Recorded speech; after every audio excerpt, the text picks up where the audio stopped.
পারমাণবিক শক্তিধর দেশ উত্তর কোরিয়া এবার প্রেসিডেন্ট ট্রাম্পের ঘুম হারাম করে প্রকাশ্যে উন্মোচন করল নিজেদের সবচেয়ে শক্তিশালী ব্যালিস্টিক ক্ষেপণাস্ত্র, যার নাম দেওয়া হয়েছে হওয়াসং-20। বলা হচ্ছে এই ক্ষেপণাস্ত্রটি মার্কিন যুক্তরাষ্ট্রের মূল ভূখণ্ড পর্যন্ত আঘাত হানতে সক্ষম।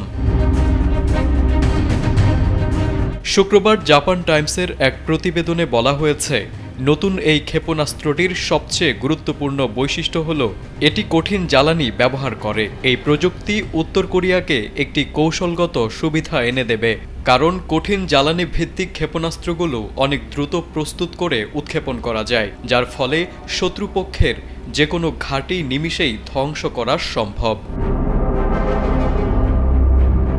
এছাড়া ক্ষেপণাস্ত্র হওয়াসং-20 সহজে স্থানান্তরযোগ্য, অর্থাৎ এটি মোবাইল লঞ্চার থেকে উৎক্ষেপণ করা যায়, ফলে স্যাটেলাইট বা গোয়েন্দা প্রযুক্তি দিয়ে এর অবস্থান শনাক্ত করা অনেক চ্যালেঞ্জিং হয়ে পড়ে।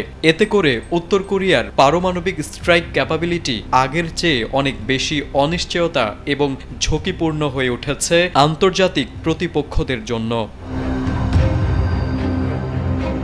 এদিন সামরিক কুচকাওয়াজে উপস্থিত ছিলেন উত্তর কোরিয়ার সর্বোচ্চ নেতা কিম জং উন।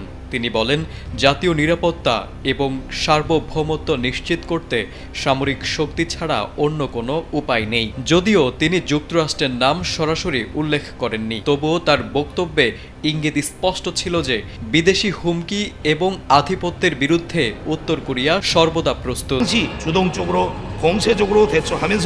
তবে বিশ্লেষকদের মতে এই ধরনের অস্ত্র প্রদর্শনের মাধ্যমে উত্তর কোরিয়া শুধু নিজেদের শক্তি জানান দিচ্ছে না, বরং সম্ভাব্য কূটনৈতিক আলোচনায় চাপ তৈরির কৌশল হিসেবেও এটি ব্যবহার করছে দেশটি। তারেক আজিজ, এটিএন বাংলা।